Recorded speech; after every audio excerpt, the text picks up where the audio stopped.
लोगों की जेबें खाली हो गईं, उनका दिवाला निकल रहा है, तो अब कहा जा रहा है दिवाली का गिफ्ट दिया जा रहा है।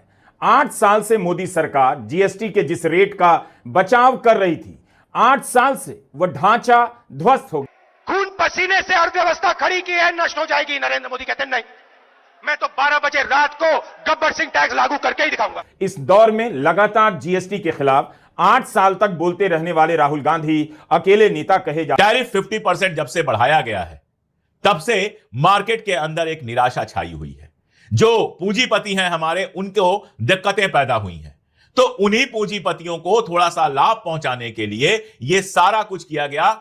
जीएसटी को कम किया गया ताकि पूंजीपति जो हमारे हैं उनको लाभ पहुंच सके।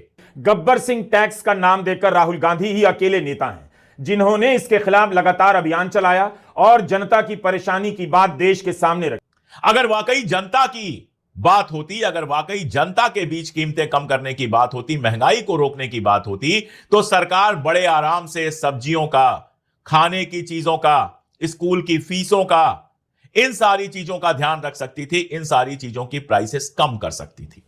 जीएसटी इंडस्ट्रियल प्रोडक्शन पे लगता है और इंडस्ट्रियल प्रोडक्शन जो होता है वो इंडस्ट्रियलिस्ट के फायदे के लिए होता है।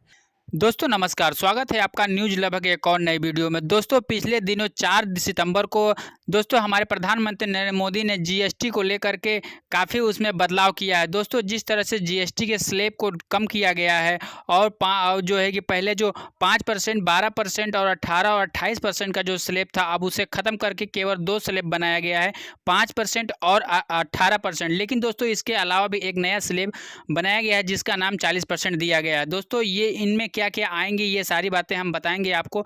लेकिन दोस्तों इससे पहले ये जान लीजिए जिस जीएसटी को सरकार 0.2 बता रही है, दोस्तों इसको 22 सितंबर को लागू कर दिया जाएगा। लेकिन दोस्तों जिस तरह से दीपावली का बम्पर ऑफर बताया जा रहा है, दोस्तों क्या इस बम्पर ऑफर से लोगों को इसका लाभ मिलेगा? क्योंकि जिस तरह से कस्टमरों को लाभ मिलना चाहिए, दोस्तों क्या ये इतने % जो गिरावट आई है जीएसटी में, क्या इसका लाभ कस्टमर को मिलेगा? तो दोस्तों ऐसा नहीं है, क्योंकि जिस तरह से ये जीएसटी का दर कम हुआ है, लेकिन दोस्तों जिस तरह से जीएसटी का दर कम होने के बाद भी अगर जो मैन्युफैक्चर कर रहा है वो मैन्युफैक्चर अगर उनको लाभ नहीं देगा दोस्तों, तो इसका लाभ वो जो कस्टमर को कभी नहीं मिलेगा। दोस्तों जिस तरह से इस स्लैब को बढ़ाया गया है, जैसे कि जो 40% किया गया है वो जो है कि नशीली जो पदार्थें और तरह की जो ऊँचे रेंज वाली जो हाईएस्ट गाड़ियां हैं उनके ऊपर जो है कि 40% स्लैब किया गया है। और दोस्तों तमाम तरह की जो दैनिक जीवन में काम आने वाली चीज़ों को जो है कि 18% से घटा के 5% पर लाया गया है। लेकिन जो दोस्तों जिस तरह से जो 28% था उसे 18% पर लाया गया। लेकिन दोस्तों जो इंश्योरेंस बीमाएँ वगैरह थी उसे 0% पर लाया गया। हेल्थ इंश्योरेंस को भी 0% पर ला दिया गया है। दोस्तों चलिए पूरे वीडियो को देखते हैं शुरू से लेकर के अंत तक और जानते हैं कि किस तरह से जिस तरह राहुल गांधी ने जिस तरह से अपने भाषण में जो है कि आज से 8 साल पहले कहा था कि हम इस जो गब्बर वाली जो जीएसटी है उसे हम जो है लागू नहीं करना चाहिए, इससे जो है कि लोगों के ऊपर काफ़ी ज़्यादा दबाव पड़ेगा और लोगों के जो जेबें हैं वो खाली होंगी। लेकिन दोस्तों आज अंत दाव में जो है नरेंद्र मोदी को उस स्लैब को कम करना पड़ गया। तो दोस्तों चलिए पूरे वीडियो को देखते हैं और समझते हैं कि किस तरह से इन जीएसटी को लेकर के वरिष्ठ पत्रकारों का क्या कहना है। तो दोस्तों चलिए पूरे वीडियो को देखते हैं शुरू से लेकर के अंत तक। और दोस्तों हमारे चैनल पर आप पहली बार हो, चैनल को सब्सक्राइब जरूर करें। तो अगर मोदी सरकार इसे राहत बताकर श्रेय ले रही है तो पहले यह बता दे कि 8 साल क्यों लग गए इस राहत को देने में। और इसी 8 साल के दौरान राहुल गांधी से लेकर आम दुकानदार कह रहे थे कि जीएसटी ने उन्हें बर्बाद कर दिया है। जब भी कहा गया कि जीएसटी ज्यादा है तो काउंसिल पर थोप दिया गया और काउंसिल इससे पहले फैसला ले प्रधानमंत्री मोदी लाल किले से देश को बता देते हैं। इसका मतलब यही हुआ कि फैसला उनके हाथ में था। जीएसटी की काउंसिल में भी बहुमत बीजेपी का है, तो बीजेपी को दिखाना चाहिए कि उसके किस मुख्यमंत्री ने, किस केंद्रीय मंत्री ने, किस सांसद ने मांग की कि जीएसटी से जनता बर्बाद हो रही है, बचत उसकी खत्म हो गई है, जो बचा हुआ है वह भी उड़ता जा रहा है। इस टैक्स ने जनता को किस किस स्तर पर कंगाल किया, अभी इसका हिसाब जनता भी नहीं लगा पा रही है। जब लगाएगी तब पता चलेगा। हेल्थ बीमा को लेकर नितिन गडकरी ने एक पत्र तो लिखा था, तो इसी को लेकर बीजेपी बता दे कि वित्त मंत्री से लेकर उसके किस मुख्यमंत्री ने गडकरी का समर्थन किया।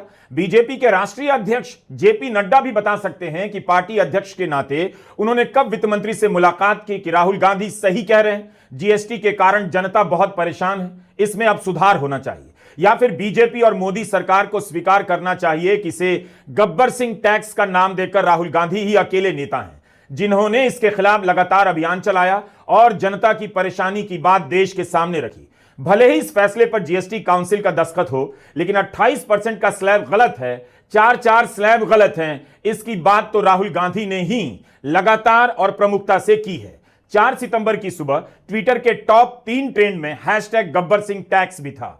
करीब 8 साल से राहुल गांधी जीएसटी के सरलीकरण की मांग कर रहे हैं। 2016 में जब जीएसटी काउंसिल की बैठकें शुरू हुई, तभी राहुल गांधी ने कहा था कि 18% से अधिक जीएसटी नहीं होनी चाहिए, इसी में सबका भला है। राहुल गांधी का यह ट्वीट 18 अक्टूबर 2016 का है, जिसमें लिखते हैं कि 2005 से ही कांग्रेस पार्टी ऐसी जीएसटी चाहती है जो प्रो इंडस्ट्री और प्रो ट्रेड होने के अलावा आम आदमी के लिए नुकसानदायक ना हो। अप्रत्यक्ष जीएसटी गरीब और अमीर दोनों को समान रूप से प्रभावित करती है। मैं जीएसटी काउंसिल से आग्रह करता हूं कि आप रेट को 18% या उससे कम रखिए ताकि गरीबों पर उसका अत्यधिक भार ना पड़े, राहुल गांधी ने लिखा। यह ट्वीट 24 अक्टूबर 2017 का है, जब राहुल गांधी ने जीएसटी को गब्बर सिंह टैक्स का नाम दिया। लिखा कि कांग्रेस का जीएसटी जेन्युइन सिंपल टैक्स था और मोदी जी का जीएसटी गब्बर सिंह टैक्स, ये कमाई मुझे दे दे।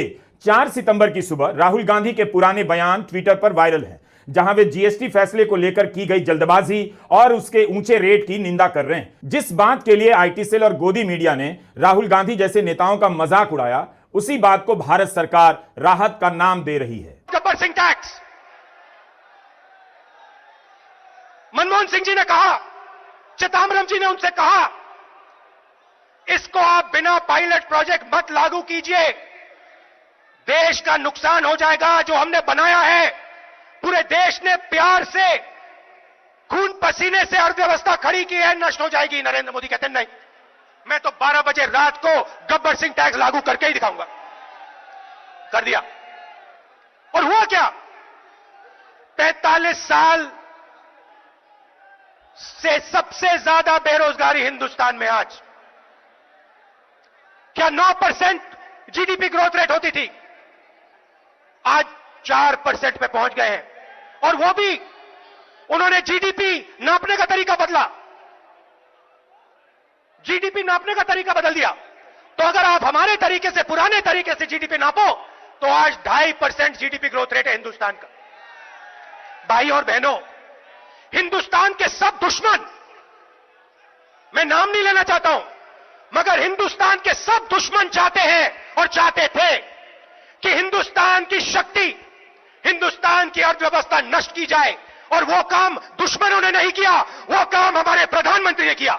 इस दौर में लगातार जीएसटी के खिलाफ 8 साल तक बोलते रहने वाले राहुल गांधी अकेले नेता कहे जा सकते हैं। इसका मतलब है देश की अर्थव्यवस्था को लेकर उनकी समझ 1 दशक से ज्यादा समय से सरकार में बैठे लोगों से कहीं ज्यादा बेहतर थी। आखिर वही क्यों करना पड़ा जो राहुल गांधी ने कहा? नोटबंदी और गलत जीएसटी ये कानून नहीं है, ये हथियार हैं।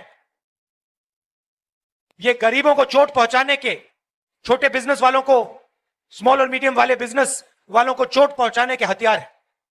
और इनका लक्ष्य हिंदुस्तान के अरबपतियों का फायदा करवाना, और जो आपका है, छोटे दुकानदारों का है, स्मॉल और मीडियम बिजनेस वालों का है, वो उनसे छीनकर हिंदुस्तान के सबसे बड़े उद्योगपतियों को दिलवाने का है। टैरिफ 50% जब से बढ़ाया गया है, तब से मार्केट के अंदर एक निराशा छाई हुई है। जो पूंजीपति हैं हमारे, उनको दिक्कतें पैदा हुई हैं।